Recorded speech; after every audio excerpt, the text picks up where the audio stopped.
Question है त्रिभुज ABC है और उसमें B समकोण है और AB दिया है 24 एंड BC दिया है 7 सेंटीमीटर। तो सबसे पहले हमें एक ट्रायंगल ड्रा करना है ABC, इसमें B को हमें समकोण बनाना है। तो सबसे पहले फिगर बनाने में हमें कन्फ्यूजन नहीं होनी चाहिए, जिसको समकोण कहा जाए उसी को बनाएं। जैसे कि मैं आपसे कहूँ ABC, क्या मैं ऐसे लिख दूँ तो क्या यह सही है? तो आप कहेंगे ये बिल्कुल गलत है, क्योंकि यहाँ पे क्या है C एंगल 90 डिग्री है, लेकिन उसमें क्या कहा है कि B जो है वो समकोण होना चाहिए, 90 डिग्री का होना चाहिए। तो ये हमारा लिखना गलत है। तो हम यहाँ पे ऐसे लिखेंगे ABC, क्योंकि हमें B को समकोण दिखाना है। तो सबसे पहले फिगर हमारा सही होना चाहिए।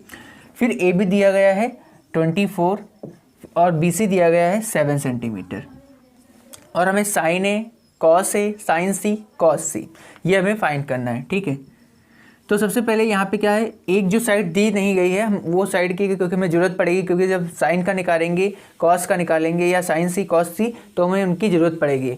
ठीक है, तो सबसे पहले हमें ये कर्ण, इसको बोलते हैं कर्ण, या फिर को AC दिख रही है इसको हिंदी में कर्ण बोलते हैं और इंग्लिश में हाइपोटेनस बोलते हैं। तो सबसे पहले हमें कर्ण निकालनी होगी, और कर्ण निकालने के लिए क्या करते हैं, जब 90 डिग्री यानी समकोण त्रिभुज हो तो हम जब समकोण त्रिभुज दिया हो तो हम पाइथागोरस थ्योरम यूज करते हैं। पाइथागोरस थ्योरम होती क्या है, कर्ण का स्क्वायर बराबर लंब का स्क्वायर प्लस आधार का स्क्वायर।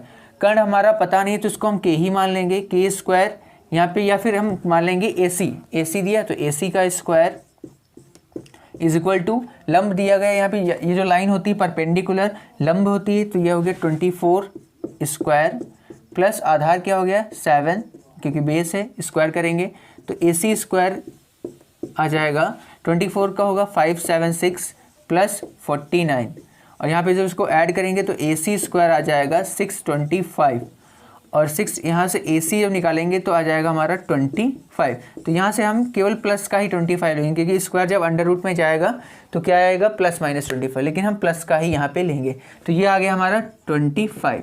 अब हमें पता है साइन थीटा कॉस थीटा, या जो भी साइन ए कॉस ए निकालने के लिए सबसे पहले कन्फ्यूजन जो होती है, देखो साइन ए उसकी कुछ वैल्यू अलग होगी, साइन सी की वैल्यू कुछ अलग होगी। वो क्यों होगी, जब हम ए को निकाल रहे होते हैं, जैसे कि मान लीजिए साइन ए, तो ए के जस्ट सामने वाली जो लाइन होगी वो होगी परपेंडिकुलर। वो क्या होगी, परपेंडिकुलर यानी कि लंब। ये ध्यान रखना, जिस भी एंगल की बात कर रहे हो वो उसके जस्ट सामने वाली लाइन क्या होगी, परपेंडिकुलर, और इसके साथ जुड़ी हुई, उसके साथ देखो ये लाइन इसके साथ जुड़ी हुई नहीं है, ये बिल्कुल सेपरेट लाइन है।